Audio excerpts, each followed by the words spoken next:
بسم اللہ الرحمن الرحیم۔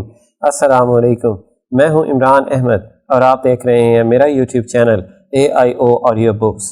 پیش خدمت ہے اس کتاب کا اگلا حصہ، تو چلیے شروع کرتے ہیں۔ بہرحال مسیح نے اگر یہ کہا تو یہی کہنے کے لیے وہ آئے تھے، مگر جس طرح مغربی زمینوں کو درست کرنے والے نے اپنا فرض اس طرح ادا کیا، دیکھو کہ اس سے 500 برس پہلے مشرقی ممالک کو ایک مشرق بنانے والے نے بھی، جس نے دھرم کا نرسنگا ایران سے چین کی دیواروں تک پھونکا۔ سنو، چلتے ہوئے اس نے دنیا کو کیا وصیت کی؟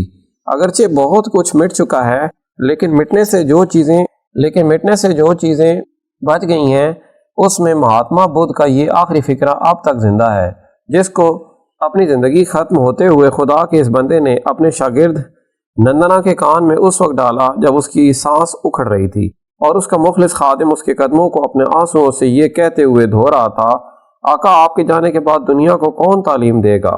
بدھ نے اس کے جواب میں کہا، نندنا، میں پہلا بدھ نہیں ہوں جو زمین پر آیا، نہ میں آخری بدھ ہوں۔ اپنے وقت پر دنیا میں ایک اور بدھ آئے گا، مقدس، منور القلب، عمل میں دانائی سے لبریز، مبارک، عالم کائنات، انسانوں کا عدیم النظیر سردار، جو غیر فانی حقائق میں ظاہر کرتا رہا ہوں وہ بھی ظاہر کرے گا۔ وہ ایک مکمل اور خالص مذہبی نظام زندگی کی میری طرح تبلیغ کرے گا۔ نندنا نے کہا، ہم اس کو کس طرح پہچانیں گے؟ آقا نے فرمایا، وہ میتریہ کے نام سے موسوم ہوگا۔ 116 اکتوبر 1930 کی اشاعت میں الہ آباد کے مشہور انگریزی اخبار لیڈر میں ایک بدھسٹ کا یہ مضمون صفحہ 7 کالم 3 میں شائع ہوا تھا، جس میں اسی میتریہ لفظ کا ترجمہ نامہ نگار مذکور نے لکھا ہے، وہ جس کا نام رحمت ہے۔ کیا اس کے بعد اس میں شک کرنے کی گنجائش ہے کہ رحمت للعالمین کا مغربی مقدمہ الجیش اور مبشر جاتے ہوئے اپنے جس قدر فرض سے سپردگوش ہوا تھا، بنجین سے ہی اسی فرض کو اس نے بھی خوبی کے ساتھ ادا کیا، جس کو خواہ دنیا کچھ ہی خیال کرتی ہو، لیکن واقعات بیان کرتے ہیں کہ وہ بھی جہاں کے ابر رحمت کے لیے مشرق کی کھیتیوں کا تیار کرنے والا تھا، اور بلا شبہ چین، ایران، بخارا، خراسان، ترک، تاتار، منگولیا، افغانستان، سرحد، بلوچستان، سندھ، ہندوستان کے بدھوں نے رحمت کی اس بارش سے جتنا فائدہ اٹھایا، دنیا کی کسی قوم نے نہیں اٹھایا۔ کاش ایسا ہوتا کہ مغربی نقیب کے ماننے والے بھی بجائے 3 کو 1 کو 3 ثابت کرنے کے لا یعنی جھگڑوں کے بجائے اپنے ہادی کی اس آرزو کو پورا کرتے، جس کا پورا کرنا اس کے وجود کا سب سے بڑا مقصد تھا، صلاۃ اللہ علیہ وسلام، اور قریب ہے کہ اپنی اس آرزو کو وہ ان سے پوری کرائے۔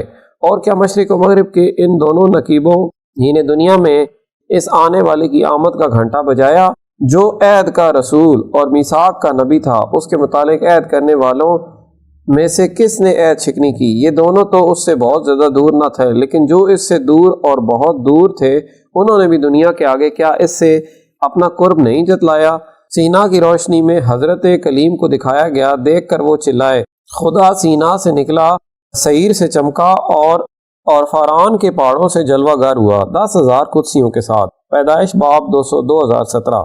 دیکھو، حضرت موسیٰ علیہ السلام اس کو بھی دیکھ رہے ہیں، اور اس کے صدقے میں ہزارہا برس پہلے ان کو بھی دیکھ رہے تھے، جنہوں نے صرف اس کو دیکھ کر ملائکہ کا رتبہ حاصل کیا، 1-2 کو نہیں دیکھا بلکہ ان کی 10,000 کی تعداد کو دیکھا، ان کی قدوسیت کی شہادت ادا کی۔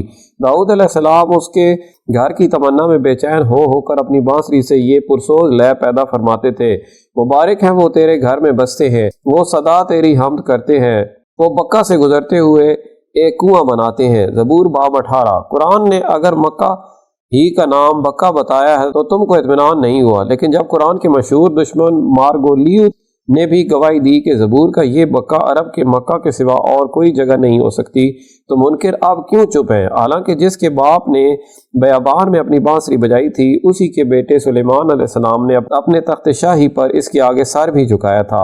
اشاروں کنایوں میں نہیں، اعلانیہ نام لے کر اپنے دل کی اس لگن کا اظہار ان لفظوں میں فرمایا، وہ ٹھیک محمد ہے، وہ میرے محبوب ہے، میری جان۔ اور کیا اس کے لیے، اس کے گھر کے لیے صرف حضرت داؤد علیہ السلام ہی تڑپے؟ بیابان عرب اور اس کی بستیاں کیدار بن اسماعیل کے آباد گاؤں اپنی آواز بلند کریں گے، صلاح کے باشندے ایک گیت گائیں گے، پہاڑیوں کی چوٹیوں سے للکاریں گے، وہ خداوند کا جلال ظاہر کریں گے۔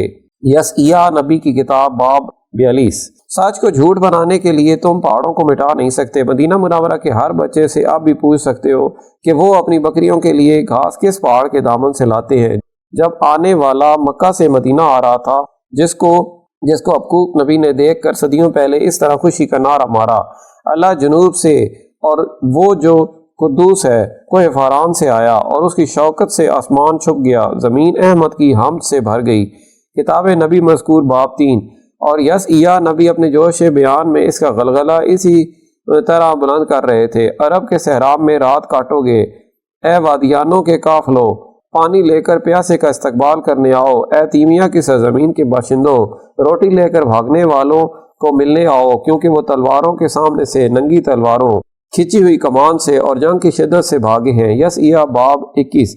کہ آنے والے کی اس آمد پر دامن صلہ کے باشندے مدینہ والے طلع البدر علینا اور اسی قسم کے جن گیتوں سے پہاڑوں کی چوٹیوں پر للکار رہے تھے، دنیا کی کسی قوم کے حافظہ میں اب وہ گیت محفوظ نہیں ہے۔ دیکھو اسی للکار سے کیدار کی اولاد قریش مکہ کی عظمت بدر کے کنویں میں غرق ہوئی۔ کیا ٹھیک تاریخ کی قید کے ساتھ وقوع سے پہلے اور سینکڑوں سال پہلے ہی یسعیاہ پیغمبر یہ کہتے ہوئے چلا نہیں رہے تھے، ٹھیک 1 سال، مزدوروں کے 1 سال میں کیدار کی ساری عظمت خاک میں مل جائے گی۔ اور میں کیا بتاؤں کہ ان پیمانے وفا باندھنے والوں نے کتنی قوت کے ساتھ اپنے اپنے وعدوں کا ایفا کیا ہے، حالانکہ ان کا سب کچھ مٹا دیا گیا ہے، لیکن کون کہہ سکتا ہے کہ کس کی قوت نے ان خاص نوشتوں کو مٹنے سے بچا لیا۔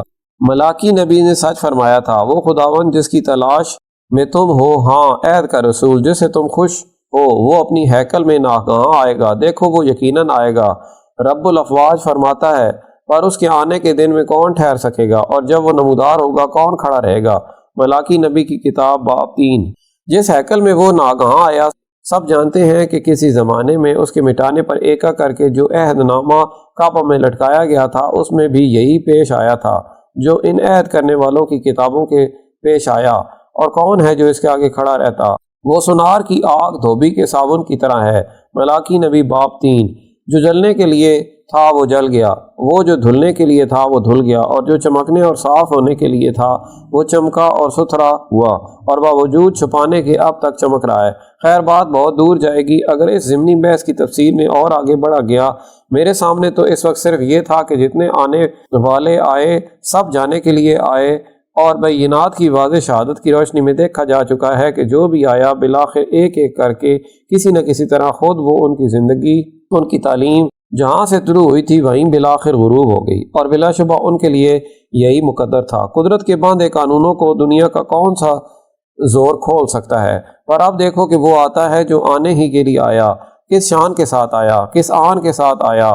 مصریوں کی غلامی میں صدیاں بسر کرنے والوں میں نہیں، بلکہ جب سے دنیا آدم کے جن گھرانوں کو محکومیت کی لعنت نے کبھی نہیں چھوا، جن کے دماغ میں آزادی کی ہوا کے سوا کبھی کسی قسم کی غلامی کی گندگی نہیں پہنچی، اور جیسا ابراہیم علیہ السلام سے کہا گیا تھا کہ وہ عربی ہوگا، اس کا ہاتھ سب کے خلاف اور سب کا ہاتھ اس کے خلاف ہوگا۔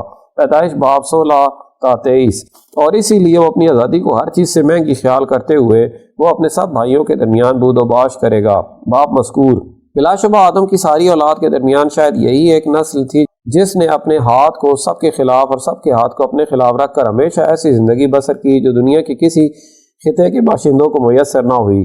وہ انہی آزادوں میں اٹھا اور محسوس قوتوں میں، جن چیزوں کا نام قوت رکھا گیا ہے، ایک ایک کے پنجے سے انسانیت کو آزادی دلانے کے دعوے کے ساتھ اٹھا۔ دنیا والے، ساری دنیا والے، بلکہ حد تو یہ تھی کہ اس آزاد دنیا والے بھی انسانوں کے آگے تو نہیں، لیکن سچے قوت سے ٹوٹ کر جھوٹی اور وہمی قوتوں کے وہمی بوجھ کے نیچے شاید 300-350 سال سے دبے ہوئے تھے، اور کتنے ہیں جو اب تک دبے ہوئے۔ وہ ان تمام کاذب قوتوں کو جھٹلاتا ہوا اٹھا۔ والدین کی وفات۔ پھر دیکھو جس کا باپ مر جاتا ہے تو جھوٹی قوتوں کے ماننے والے گھبرا گھبرا کر چلاتے ہیں، واویلا مچاتے ہیں کہ اس بچے کو کون پالے گا۔ بے زوری کو زور کہنے والوں کا زور توڑنے کے لیے خود اس کے ساتھ یہ دیکھا گیا کہ پیدا ہونے کے بعد نہیں، بلکہ اس سے پہلے کہ وہ آئے، اس میدان میں آئے جہاں جھوٹی قوتوں سے آزادی کا پرچم کھولا جائے گا۔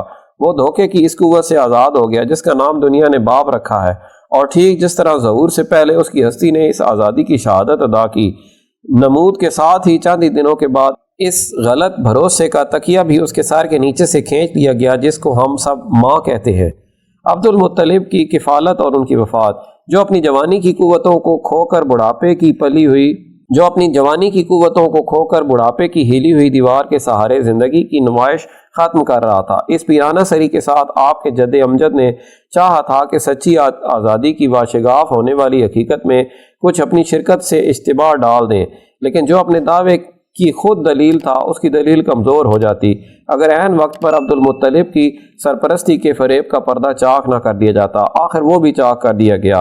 ابو طالب کی کفالت حقیقت جتنے بیان اور شاندار چہرے کے ساتھ اب اس بے مادر و پدر اور لاوارث یتیم کی پیشانی سے چمک رہی تھی وہ نہ چمکتی اگر کہیں بجائے بے مایا اور بے بدعت ام محترم حضرت ابو طالب کے خدا نخواستہ آپ کی نگرانی مکہ کے ساہوکار عبد العزیٰ المشہور با ابی لہب کے سپرد ہوتی۔ لیکن شیر کے بچے لومڑی کے ہٹھوں میں نہیں پالے جاتے، جس قطرہ کی قسمت میں موتی ہوتا ہے وہ گھونگوں اور مینڈکوں کے منہ میں نہیں گرتا۔ غریب ابو طالب کی کفالت سے اس کے برہانی وجود میں کیا ذوف پیدا ہوتا جس کے متعلق شاید بہتوں کو علم نہیں ہے کہ مدتوں ان کی یعنی ابو طالب کی گزران ان قرارید پر ہی تھی جو بکریوں اور اونٹوں کے چرانے کے صلے میں ان کا یتیم بھتیجا مکہ والوں سے مزدوری میں پاتا تھا۔ کیسی عجیب بات ہے جو اپنے حقیقی بچوں کی پرورش کا بوجھ بھی اپنے سر پر نہیں اٹھا سکتے تھے اور اسی لیے مجبوراً جعفر عباس کی اور علی رضی اللہ عنہم اس کی گود میں ڈال دیے گئے جن کی گود میں وہ پلنے کے لیے پیدا ہوئے تھے۔ تو پھر یہ کیسا بے بنیاد وہم ہے کہ جس کو خود قدرت کا ہاتھ براہ راست پال رہا تھا اس کی پرورش کی تہمت اس کے سر جوڑی جاتی ہے، جس کی اگر سمجھا جائے تو شاید عمر کا ایک بیشتر حصہ اسی کے بلبوتے پر گزرا جو ان کا پروردہ سمجھا جاتا ہے۔ اب تک کے لیے اتنا ہی، ملتے ہیں اگلی ویڈیو میں، اپنا خیال رکھیں اور ہمارے اس چینل کا بھی۔ اللہ حافظ۔